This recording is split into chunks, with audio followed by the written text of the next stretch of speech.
La amarga lucha entre árabes y judíos por el control de Tierra Santa ha causado un tremendo sufrimiento en Oriente Próximo durante generaciones. Con frecuencia se ha afirmado que la crisis se originó con la emigración judía a Palestina y la creación del Estado de Israel. No obstante, la raíz del conflicto hay que buscarla mucho antes, en el doble juego británico durante la Primera Guerra Mundial. Se trata de una historia de intrigas entre imperios rivales, de estrategias erróneas y de cómo las promesas opuestas, hechas a árabes e israelíes, crearon un legado de enfrentamientos que determinarían el destino de Oriente Próximo.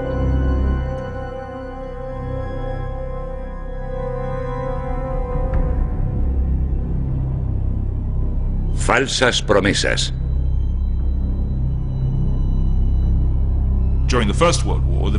Durante la Primera Guerra Mundial, los británicos, los franceses y los rusos quisieron repartirse el Imperio Otomano para compensar su ambición imperialista. Los que salieron mal parados fueron los turcos, los árabes y todo el que se interpuso en el camino. Desde luego la semilla se plantó entonces, ya que fueron los británicos quienes prometieron a los árabes la independencia por una parte y una patria judía por otra. Y era imposible que ambas ofertas no chocaran entre sí. Los británicos hicieron promesas a todo aquel que podía serle de ayuda, sin pensar en las consecuencias. Así que la duplicidad británica, el doble juego, contribuyó en gran medida a perpetuar el conflicto de Palestina. A fin de cuentas, cuando estás librando una guerra, eres muy generoso en lo que ofreces incluir en los acuerdos de posguerra. Cuando te sientas a la mesa de negociación, una vez terminada la guerra y debes cumplir las promesas hechas, tienes que decidir qué te interesa y qué no. Y los británicos vieron a Oriente Próximo como un flanco occidental para apoyar su dominio en la India y en Asia en general. La historia de la implicación británica en Oriente Próximo y la consecuente lucha entre árabes y judíos empieza en el pasado colonial británico. A principios del siglo XX, el rey Eduardo VII reinaba en un vasto imperio con intereses en el mundo entero. La India fue cobrando cada vez más importancia porque era el segundo pilar del dominio británico en el mundo. Poder desplazar al ejército indio era muy importante para extender los intereses e influencia británicos por todo el mundo. Y el canal de Suez era, por supuesto, la vía rápida para hacerlo. Era muy importante para la posición geopolítica británica mantener libre y seguro el canal de Suez.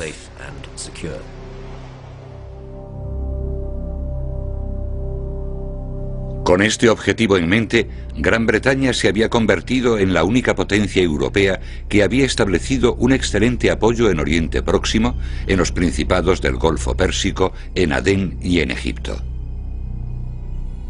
Gran Bretaña había arrebatado Egipto al Imperio Otomano Turco en 1882, y cuando lo transformó en protectorado en 1944, El Cairo se había convertido en el centro del poder británico en Oriente Próximo.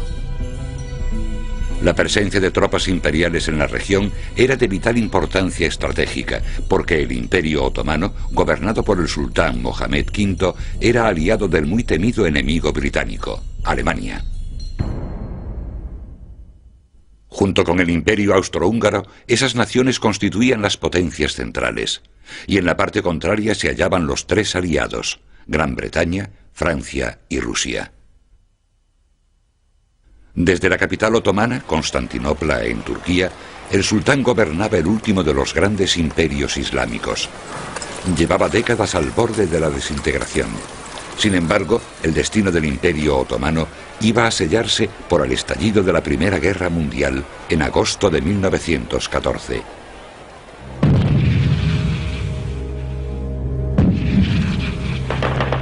En Europa, el avance de Alemania fue detenido por Gran Bretaña y Francia en el frente occidental. En el este, la guerra de Rusia contra Alemania y Austria-Hungría también alcanzó un punto muerto. Pero las potentes armas de la era industrial mataban a miles de hombres en las trincheras de todos los ejércitos.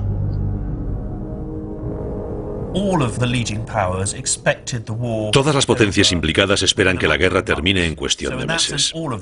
Así que todas se quedan sorprendidas al acabar 1914 cuando ven que no solo continúa la guerra, sino que tiene todo el aspecto de seguir durante mucho tiempo.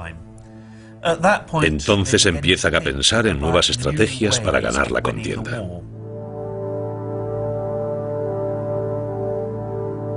El primer ministro británico, Asquith, comprendió que debido al punto muerto en Europa era esencial ampliar el conflicto.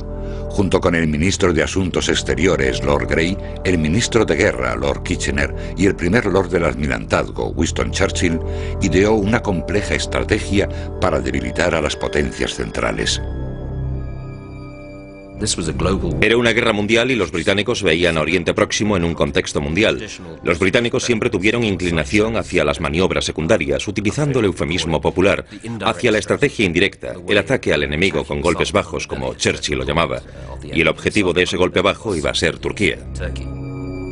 El plan secreto de Gran Bretaña entrañaba, por una parte, una maniobra militar de distracción y por otra el uso taimado de la diplomacia mediante el soborno, la subversión y el doble juego. Todos esos recursos se centraron en el eslabón más débil del enemigo, el Imperio Otomano Turco. La diplomacia en general siempre ha utilizado el secretismo, pero no está muy claro dónde acaba la discreción y empieza la conspiración. Y durante el periodo transcurrido hasta el inicio y durante la Primera Guerra Mundial, hubo intensas rondas de negociaciones y charlas entre las principales potencias imperiales. Entre los franceses, los rusos y los británicos en concreto, a las que se sumaron también los italianos para debatir qué harían cuando terminase la guerra y el Imperio Otomano se desintegrase. El gobierno británico esperaba que al llegar a un acuerdo sobre el botín de guerra, se reforzaría la alianza contra las potencias centrales. Entre los aliados, Rusia llevaba tiempo buscando una salida al Mediterráneo. En un tratado secreto acordado en marzo de 1915, Gran Bretaña y Francia ofrecieron lo que deseaba el zar, un premio de vital importancia geopolítica, Constantinopla. Era su enclave vital hacia el mundo entero y el Mediterráneo, y es precisamente lo que británicos y franceses habían tratado de evitar que obtuvieran los rusos. Así que se trata de un cambio radical de opinión. Británicos, franceses y rusos llegan a un acuerdo sobre algo que hasta entonces era casi inconcebible. El rey Víctor Emmanuel de Italia fue otro objetivo para el soborno. Gran Bretaña, Francia y Rusia trataron de tentar a Italia, estado progermano, para que se uniese a los aliados. En abril de 1915, un tratado secreto ofrecía a Italia una parte sustancial de las posesiones otomanas en Anatolia. Una vez más, otra potencia entra en la ecuación y se le ofrece una expansión territorial que, en circunstancias normales, habría sido del todo inconcebible. El soborno funcionó. Italia se unió a los aliados y declaró la guerra a las potencias centrales en agosto de 1915. Pero la estrategia británica para debilitar a sus enemigos a través del Imperio Otomano también necesitaba la subversión. Utilizando la oposición interna para socavarlo y quizás incluso destruirlo, Gran Bretaña recurrió a un nuevo movimiento que se extendía por el imperio: el nacionalismo. Nacionalismo en el sentido de creer que hay pueblos con una clara identidad cultural y que esos pueblos deberían vivir independientes. Esa idea se propagó a Oriente Próximo y a otras partes del mundo en la última parte del siglo XIX, y ese fue el comienzo del nacionalismo turco en el Imperio Otomano. Y llegó al punto álgido cuando el Partido de los Jóvenes Turcos tomó el poder mediante un golpe en 1908 y empezó a imponer su lengua y cultura a los árabes del imperio. Pero aquello hizo revivir el interés de los árabes por su propia herencia.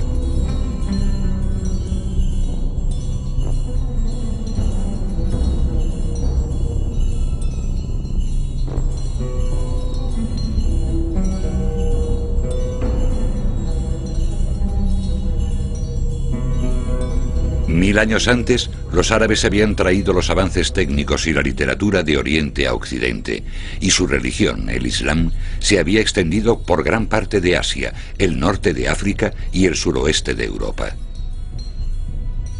La idea de recuperar esa grandeza histórica había permanecido en el espíritu de los intelectuales árabes. Cuando empezó la Primera Guerra Mundial, el antagonismo entre árabes y turcos aumentó.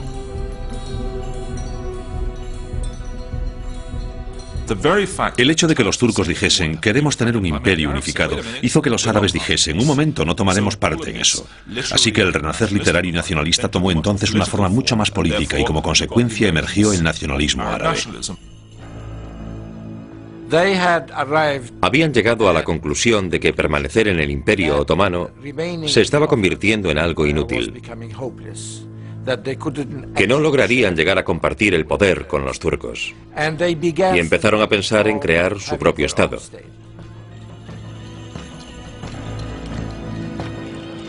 En el verano de 1915, el espionaje británico confirmó que el movimiento nacionalista árabe era la cuña que el gobierno buscaba. Gran Bretaña y su aliada Francia enviaron emisarios para sondear a los líderes árabes. Los franceses e ingleses, por así decirlo, sedujeron a varios líderes árabes locales diciéndoles: si os aliáis con nosotros, os daremos la independencia. Así que, ¿por qué no dejáis a los otomanos? Y como resultado, varios de ellos se sintieron tentados. Si creyeron que podrían de verdad obtener la independencia, ¿por qué no aliarse con los europeos contra los otomanos? El objetivo era tentar a los árabes para que se rebelasen contra sus gobernantes otomanos y crear una distracción que comprometería a las potencias centrales en Oriente Próximo. Irónicamente, el estímulo para tal distracción había partido no de Londres, sino del mundo árabe. En Hiyaz, en Arabia Occidental, el jerife Hussein, su gobernante, deseaba extender su dominio político y geográfico. Creía que quizás podría conseguirlo con ayuda de los británicos. A su vez, a los británicos les impresionó el abolengo de la familia del jerife Hussein, que era guardiana de los lugares sagrados del Islam. Se denominan a sí mismos hachemitas. Es la dinastía hachemita porque esa es la familia o tribu del profeta Mahoma. Eran los Bani Hashem, los hijos de Hashem. Así que Hussein era el líder de los hachemitas, era el guardián de la Meca y la Medina. Y aunque cooperó con los otomanos antes de la Primera Guerra Mundial, vio que era su oportunidad. Una oportunidad también para los británicos que vieron en el apoyo al jerife Hussein una forma de amenazar el dominio otomano sobre el califato, la autoridad política del mundo islámico. Los británicos, debido a que luchaban contra los otomanos, y los otomanos afirmaban ser los verdaderos representantes del Islam, buscaban una fuerza contra los otomanos, y esa fuerza era el jerife Hussein, que era descendiente del profeta. Pero el jerife Hussein hablaba de liberar los territorios árabes, de construir un nuevo Estado. Quería ser rey de todos los árabes, no solo de los de Arabia. En julio de 1915, el jerife Hussein hizo llegar un mensaje al alto comisario británico en el Cairo, Sir Henry McMahon, en el que le ofrecía un nutrido ejército árabe contra los otomanos a cambio del apoyo británico a la independencia árabe. En la posterior correspondencia secreta entre los dos hombres, al jerife se le dio a entender que podía esperar el apoyo británico para conseguir algunos de sus deseos, en caso de una derrota otomana. Esta carta del 26 de octubre de 1915 esbozaba los principales puntos del acuerdo. El documento en cuestión está lleno de ambigüedades. No hay duda alguna. La cuestión es si Hussein se da cuenta de ello. En mi opinión, sí lo capta. En otras palabras, que no tiene una venda ante los ojos, porque es perfectamente consciente de que si quiere crear un imperio árabe moderno, va a necesitar mejoras logísticas y económicas. Y eso solo puede proceder del mundo exterior.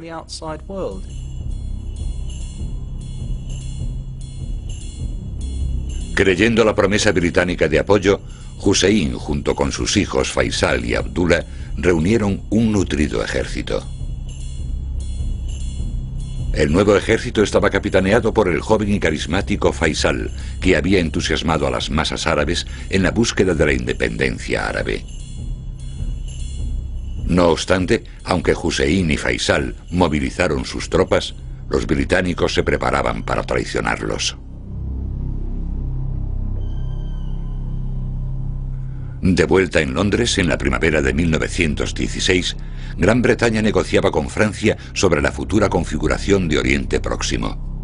A puerta cerrada, Sir Mark Sykes, del Foreign Office británico, había celebrado reuniones con su homólogo francés, François Georges Picot. Gran Bretaña sabía que era esencial ofrecer a los franceses una parte del botín del Imperio Otomano si ganaban la guerra. Por parte británica, eran conscientes de que los franceses habían hecho sacrificios tan enormes que no se podían ignorar sus aspiraciones. Y los franceses estaban decididos a llevarse su parte histórica de Levante. Sobre un mapa de Levante, Sykes y Picot delimitaron personalmente las áreas que deseaban tener bajo su control. Su acuerdo secreto significaba en la práctica el reparto de Oriente Próximo. En el área A para los franceses y el área B para los británicos, los imperialistas pretendían ejercer el poder de forma indirecta. Nombrarían consejeros y se harían cargo de las finanzas en sus respectivas zonas de influencia. Después había una zona coloreada de azul que iba a estar controlada indirectamente por Francia. En ella se incluía lo que por entonces se denominaba Gran Siria, donde los franceses siempre habían tenido intereses comerciales y religiosos. En cuanto al área de color rosa, conocida como Irak, con sus puertos estratégicos, ferrocarriles y petróleo, iba a estar bajo dominio británico. El área de color amarillo representaba Palestina y se consideró como zona internacional, salvo Haifa.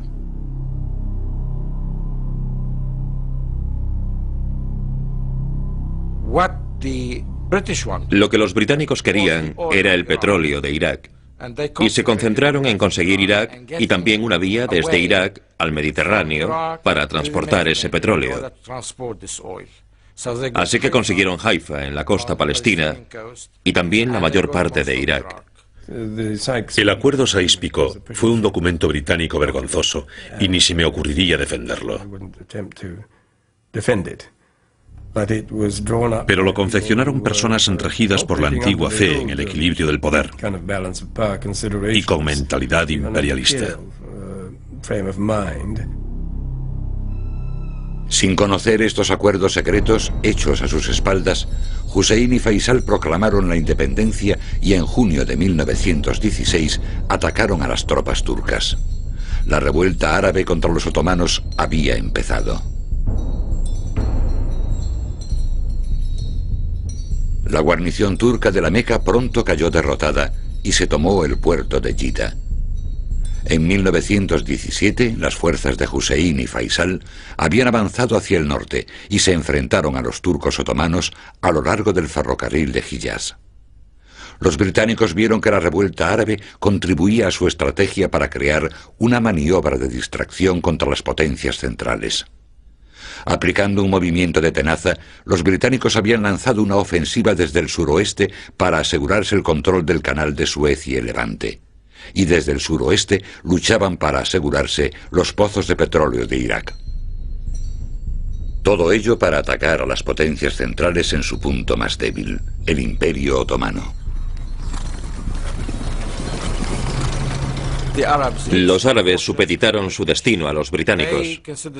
Consideraban que luchaban con los aliados, pero al mismo tiempo que no estaban integrados en el ejército británico y que seguían actuando como ejército independiente denominado Ejército del Norte.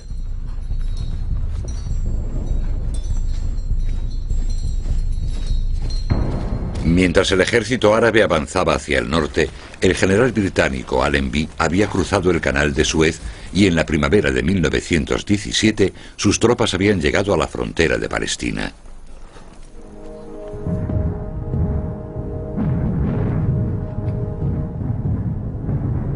La guerra en Europa, sin embargo, seguía sin ir bien para Gran Bretaña. El intento de avanzar a través de las líneas alemanas en el Somme había dado poca ganancia territorial y el coste en vidas fue colosal.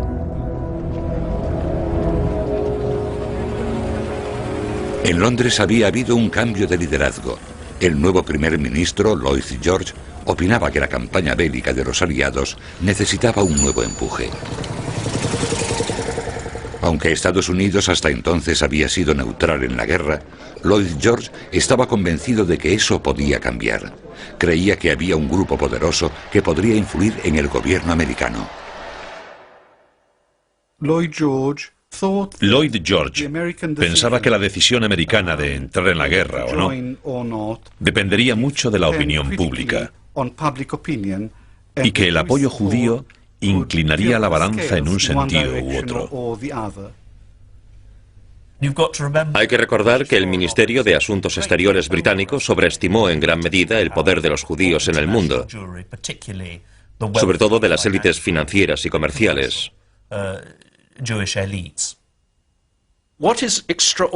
Lo que es extraordinario sobre esta situación es que, sobre todo los británicos, veían al mundo judío como una entidad monolítica colectiva, y con esa idea en mente, consideraban que la intervención de los judíos en la guerra podría ser muy importante. Otro factor sorprendente era que desde el punto de vista de los aliados, esa entidad colectiva monolítica era pro-alemana. Muchos judíos de las altas esferas de la sociedad alemana poseían muy buenos contactos en el Ministerio de Asuntos Exteriores del Kaiser. Un nuevo movimiento nacionalista judío, el sionismo, también había logrado establecer su sede en Berlín.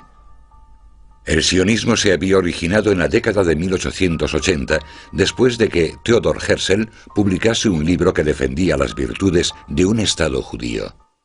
El libro causó sensación entre los intelectuales judíos de Alemania, Austria y Rusia, que compartían la indignación de Herzl ante el incremento del sentimiento antijudío.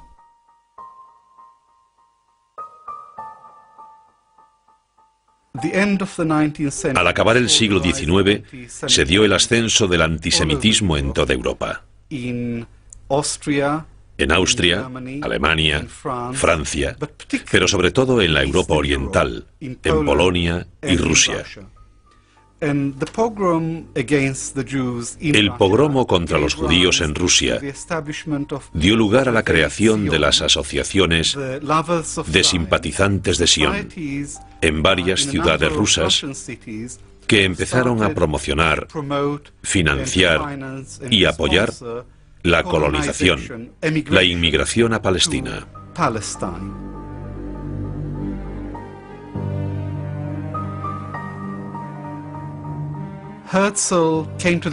Herzl llegó a la conclusión de que los judíos no estaban seguros en ningún sitio de Europa y que la única solución era que los judíos tuviesen un Estado propio, sobre el que pudiesen ejercer su soberanía y donde no fuesen una minoría.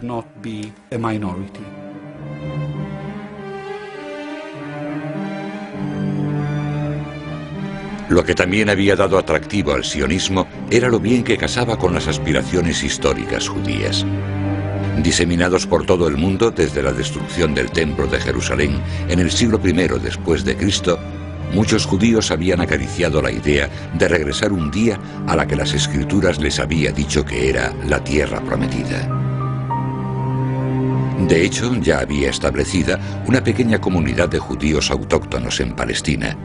Pero, aun cuando algunos judíos europeos empezaron a establecer asentamientos a lo largo de finales del XIX, el conjunto de la comunidad judía en 1914 constituía solo el 8% de la población.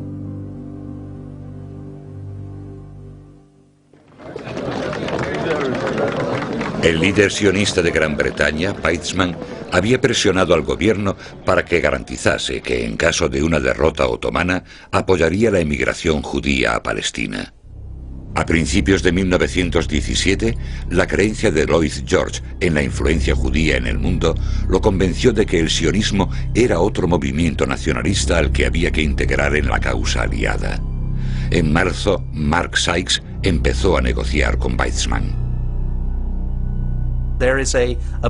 Las personas como Mark Sykes tenían metido entre ceja y ceja que los judíos siempre velaban unos por otros y buscaban su propio interés. Y si ese interés, como les dice Weizmann, es lo que realmente queremos es Palestina, están dispuestos a creerlo. Están dispuestos a secundarlo. Mientras la negociación con Weizmann continuó en los meses siguientes, la guerra empeoró rápidamente para los aliados.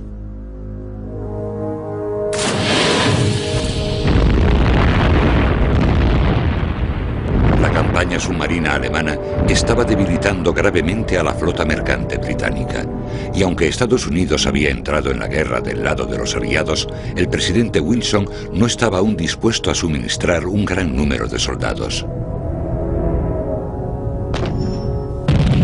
El último intento británico por mantener sus posiciones en el frente occidental pronto quedó ahogado en las trincheras embarradas de Passchendaele. A medida que se sacrificaban miles de vidas de jóvenes soldados en otra campaña inútil, la moral entre los soldados decayó. Pero la peor amenaza a la máquina de guerra aliada vino del este. Rusia estaba al borde del derrumbe. Tras enormes derrotas a manos de los alemanes, el país consumido por la guerra se desintegraba. Había escasez de alimentos, huelgas y manifestaciones. Cuando el zar fue depuesto durante la revolución, Gran Bretaña y Francia se sintieron muy alarmadas. El caso es que cuando Rusia y su campaña bélica empiezan a derrumbarse, los alemanes han ganado la Primera Guerra Mundial, a menos que Estados Unidos entre en la guerra. No hay forma de que los británicos y franceses por sí solos puedan llegar a derrotar a Alemania.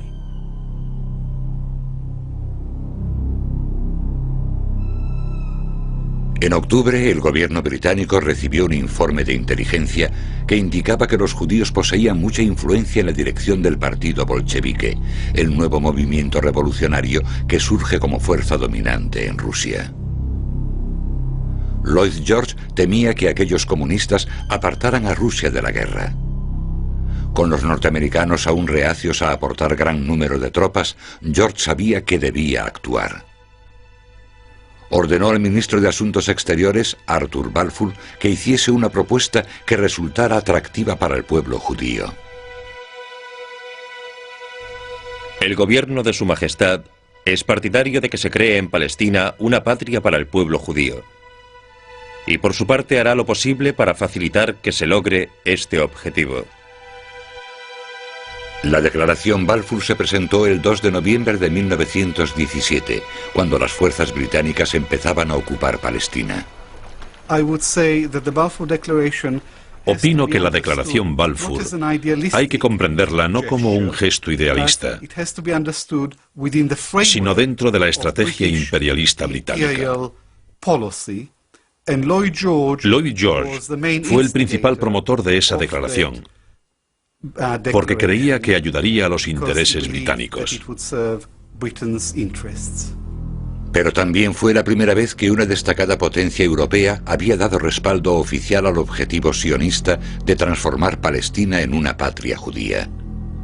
Con todo, el jerife Hussein había entendido que Palestina se le había prometido como parte de su trato para la independencia árabe. Previendo el enfado árabe sobre la perspectiva de una patria judía en una provincia de mayoría árabe, la declaración Balfour también había afirmado que no se hará nada que pueda perjudicar los derechos civiles y religiosos de las comunidades no judías existentes en Palestina. La declaración, no obstante, parecía implicar que los británicos apoyaban la inmigración judía. Solo había unas 80.000 personas del total de unos 700.000 habitantes de Palestina que eran judías.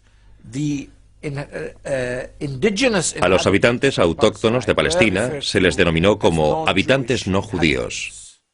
A Palestina se la identificó incluso en ese momento como territorio judío.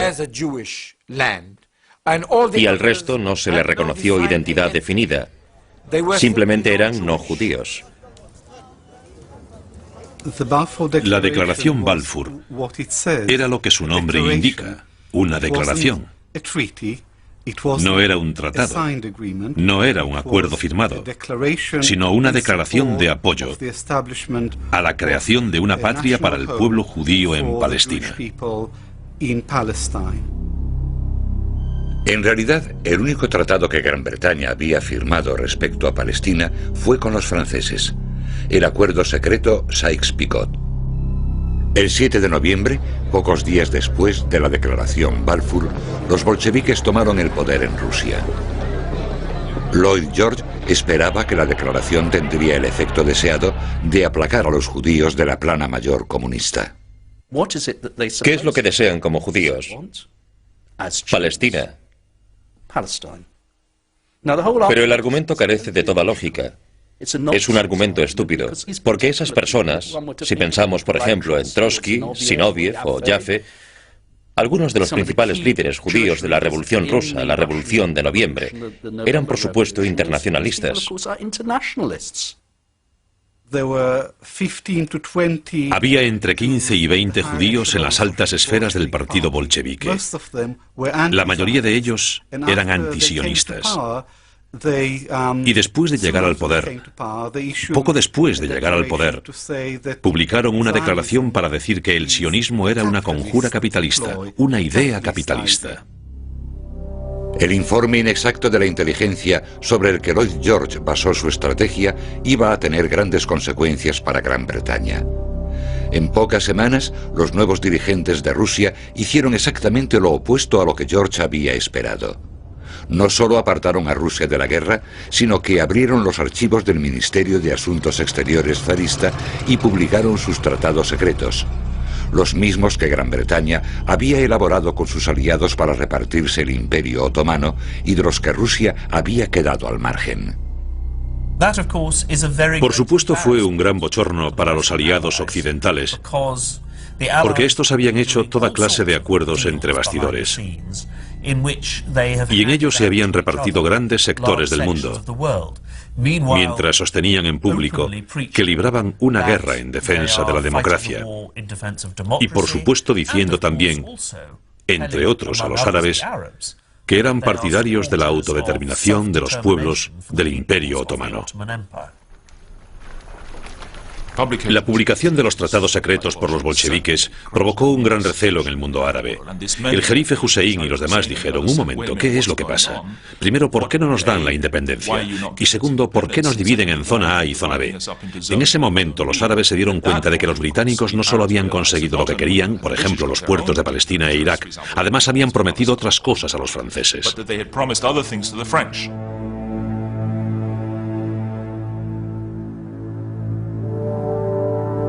En medio de la confusión y el recelo árabes, el general Allenby entró en Jerusalén a pie, junto con Sykes, Picot y algunas otras figuras destacadas de los aliados. Sus tropas, con dirección británica, habían capturado la Ciudad Santa en diciembre de 1917. Los líderes de la revuelta árabe, no obstante, no estaban presentes.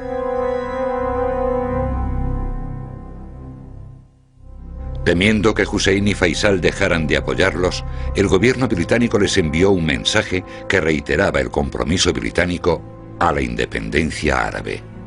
A la raza árabe se le dará la oportunidad de formar una vez más una nación en el mundo. Esto solo se podrá lograr mediante la unión de los árabes, y Gran Bretaña y sus aliados colaborarán para lograr esa futura unidad árabe. Hussein permaneció leal a la causa aliada, aún dispuesto a aceptar la palabra británica sobre la independencia árabe, aunque habló de ajustar las cuentas tras la guerra.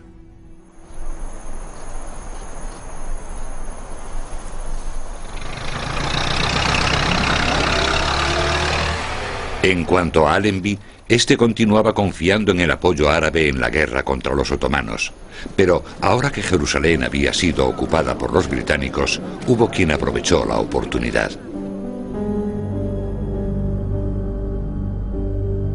En abril de 1918, Weizmann y la Comisión Internacional Sionista viajaron hasta Palestina para sentar las bases de una universidad hebrea. Su esperanza era que se convirtiese en el centro intelectual del sionismo. La visita de Weizmann, sin embargo, causó alarma e indignación entre toda la población árabe. Y cuando Weizmann y el gran rabino de Jerusalén se reunieron con el general Allenby, pareció como si Gran Bretaña se dispusiese a cumplir la declaración Balfour.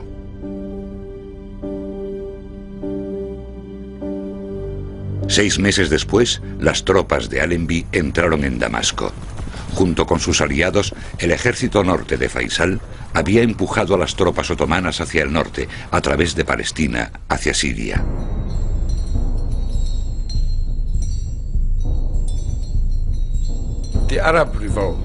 La revuelta árabe contribuyó a la victoria de los aliados. En primer lugar, protegió el flanco británico en Palestina. Segundo, mantuvo a un número de tropas turcas y alemanas preocupadas. Y tercero, los británicos jamás habrían podido legitimar lo que estaban haciendo sin contar con la bendición de una fuerza árabe.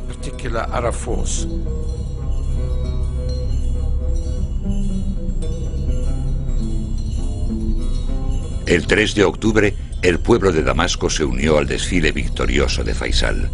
Si iba a hacerse con el poder, sabía que era muy importante hacer sentir su presencia y que el pueblo árabe lo viese como su libertador.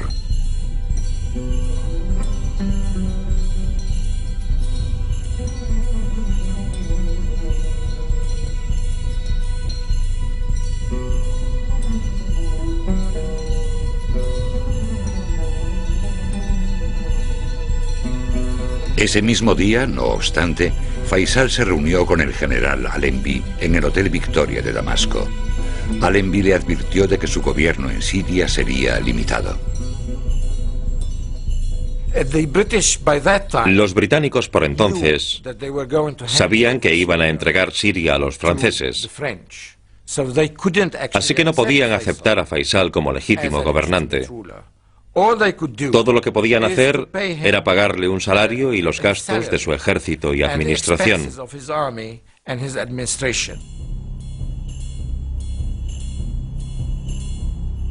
Sin amedrentarse ante las advertencias de Allenby, Faisal asumió el título de gobernador de Damasco.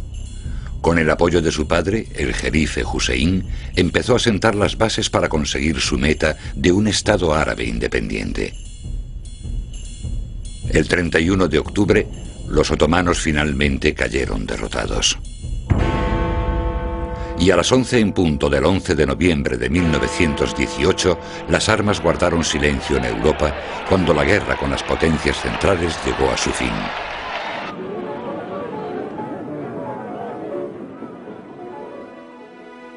La Conferencia de Paz de Versalles empezó en enero de 1919. Los representantes de los vencedores aliados, como el primer ministro Clemenceau y el presidente de Estados Unidos, Wilson, se reunieron para decidir qué se iba a hacer con los territorios de los imperios derrotados. Ahora tendrían prioridad las promesas hechas por el gobierno británico.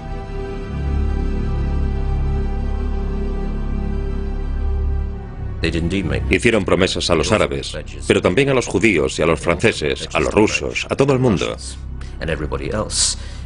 Esos políticos veían el mundo como un imperio. No solo querían repartirse Oriente Próximo, sino también Rusia.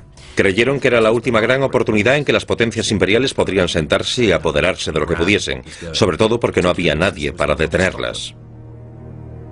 Pero Gran Bretaña y su antigua aliada, Francia, se opusieron a la idea del presidente americano Wilson acerca de un nuevo orden mundial que apoyaba la autodeterminación nacional. Cuando la independencia parecía posible, cuando parecía que ese principio de autodeterminación, apoyado por los americanos, se le iba a ofrecer a todos los liberados de los antiguos imperios, como el de los Habsburgo y los otomanos, lo que los palestinos pidieron fue un Estado independiente. De hecho, Faisal había acudido desde Damasco para defender la causa árabe. Pero el futuro de Palestina y Oriente Próximo era parte de las promesas británicas a Francia en el acuerdo Sykes-Picot. En la conferencia, la idea de autodeterminación promovida por Wilson se olvidó en lo tocante a la población de Oriente Próximo. Gran Bretaña y Francia se vieron libres para seguir adelante con su acuerdo. Pero, ¿y las promesas que Gran Bretaña había hecho a los judíos respecto a Palestina? El ministro de Asuntos Exteriores, Arthur Balfour, en un memorándum confidencial durante las conversaciones de paz de Versalles con Estados Unidos, Francia e Italia, escribió: Las 4 grandes potencias apoyan el sionismo, y el sionismo, acertado o equivocado, bueno o malo, se asienta sobre tradiciones seculares, en necesidades presentes y en esperanzas futuras, de mucha más importancia que los deseos y prejuicios de los 700.000 árabes que ahora habitan ese antiguo territorio. Podría sonar a cálido apoyo al sionismo. No obstante, en el memorándum de posguerra, Balfour expone un programa mucho más cínico. En lo que respecta a Palestina, las potencias no han presentado directriz alguna que, al menos por escrito, no tengan en mente violar siempre. La Conferencia de Paz de Versalles concluyó el 28 de junio de 1919 con la creación de la Liga de Naciones, la primera institución mundial para la paz y la seguridad. Esta alianza acordó que los territorios árabes y demás, cedidos por el derrotado Imperio Otomano, se administrarían por mandatos. Lo cual significó, en efecto, que a Gran Bretaña y Francia se le dio autoridad para imponer su dominio sobre los territorios árabes.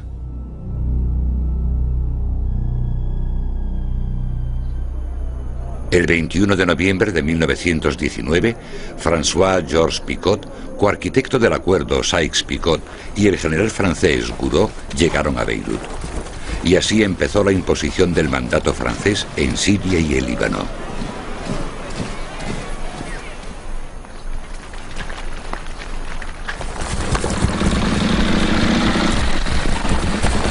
Las fuerzas británicas, que habían ocupado la región desde la expulsión de los turcos otomanos durante los últimos meses de la guerra, traspasaron el poder a los franceses, cumpliendo así su promesa hecha durante la guerra.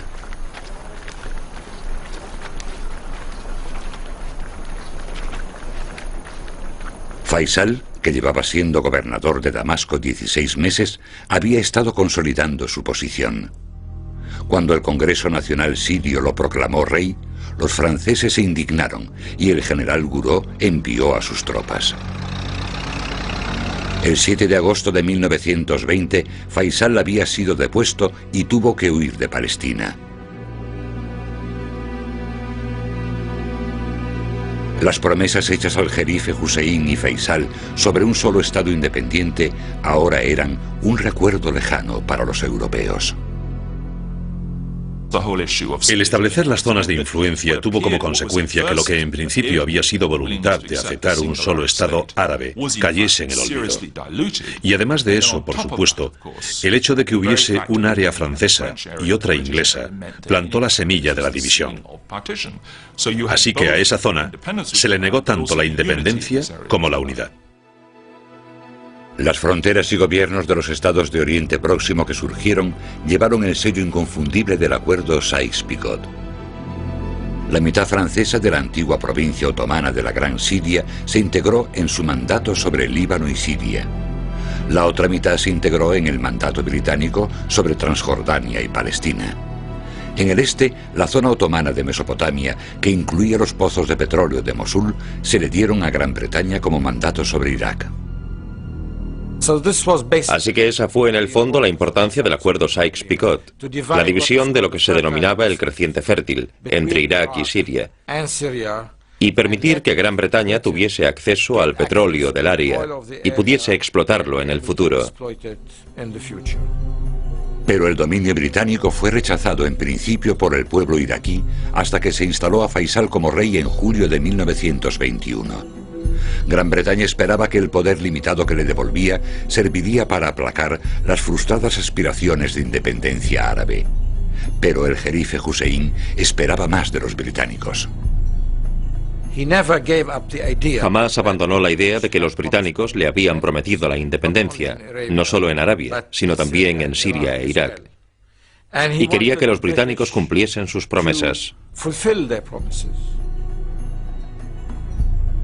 El sueño del jerife Hussein de un reino árabe gobernado por los hachemitas solo se cumplió en parte.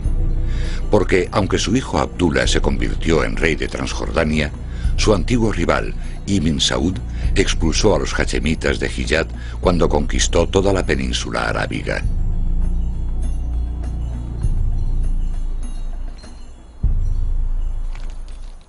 En Jerusalén, Gran Bretaña había establecido un gobierno en la primavera de 1920.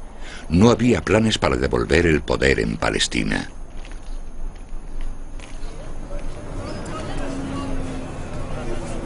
Palestina era un territorio sagrado para 3 religiones.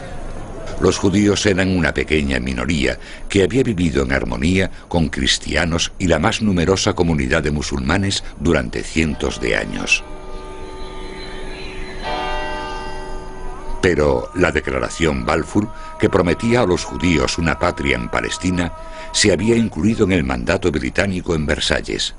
Palestina tenía, por tanto, que abrirse a la nueva inmigración judía europea. Con celebraciones y desfiles en apoyo de las actividades sionistas, pareció como si los británicos fuesen a cumplir lo prometido a los judíos e ignorar las esperanzas palestinas de independencia. Los árabes tenían argumentos legítimos, pero malos defensores.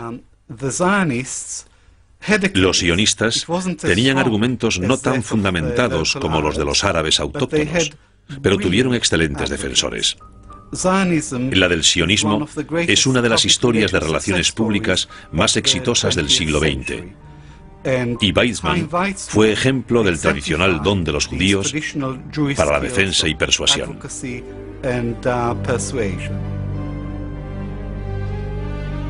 Ese don quedó bien patente cuando Weizmann y varios grupos sionistas ayudaron a financiar la compra de terrenos y la construcción de asentamientos para los judíos inmigrantes. Al mismo tiempo se crearon organizaciones políticas y de seguridad para apoyar a la emergente patria judía. La comunidad árabe de Palestina se sintió indignada.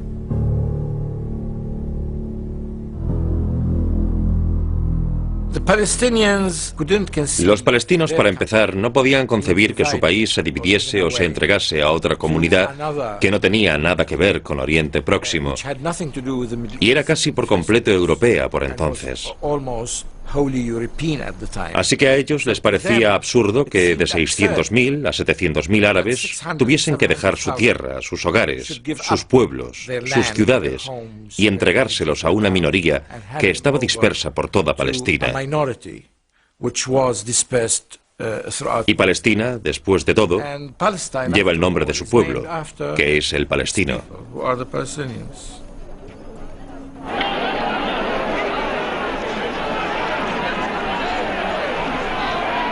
En 1925, Balfour recorrió los nuevos asentamientos judíos en Palestina. Aunque le recibieron como a un héroe, la inmigración de judíos europeos iba a tener consecuencias imprevisibles para el dominio británico en Palestina. Creo que la Declaración Balfour fue uno de los errores más graves de la historia imperial británica. Comprometió a los británicos a apoyar el nacionalismo judío en Palestina después de la guerra y no aportó beneficios inmediatos a Gran Bretaña.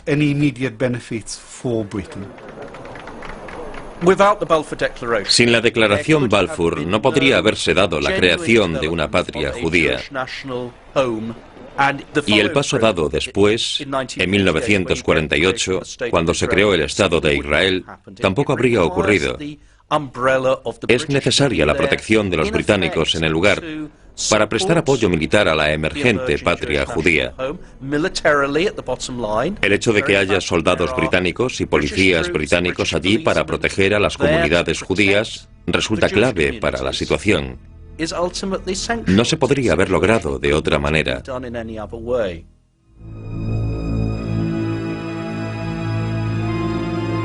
A lo largo de los años 30 y 40, los años de la persecución nazi y el Holocausto, la inmigración judía a Palestina aumentó con rapidez. Pero lo que los árabes consideraban como una incursión extranjera y los judíos como la consecución de unos derechos históricos llevó a la polarización y la violencia. Como respuesta a los actos terroristas de los árabes, Gran Bretaña restringió la inmigración, pero esa medida solo estimuló el terrorismo judío.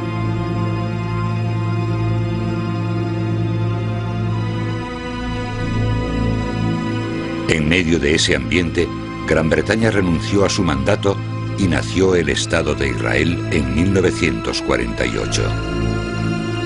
Cuando la primera de varias guerras entre el nuevo Estado y sus vecinos árabes empezó, miles de árabes palestinos huyeron de su patria. Por tanto, la estrategia empleada por Gran Bretaña para ganar la Primera Guerra Mundial, sin darse cuenta, provocó una gran división entre árabes y judíos. La consecuencia más grave de la conducta británica durante la guerra fue que alentó el nacionalismo árabe y el nacionalismo judío. Y en el período después de la Primera Guerra Mundial, Gran Bretaña se encontró con su legado de doble juego y traición, que le iba a afectar durante mucho tiempo.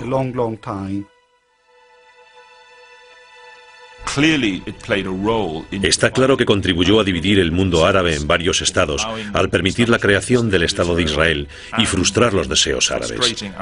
Pero si lo ocurrido en el Sykes-Picot y todo lo demás que pasó en la Primera Guerra Mundial se usa como excusa para los problemas actuales de Oriente Próximo, sería un error.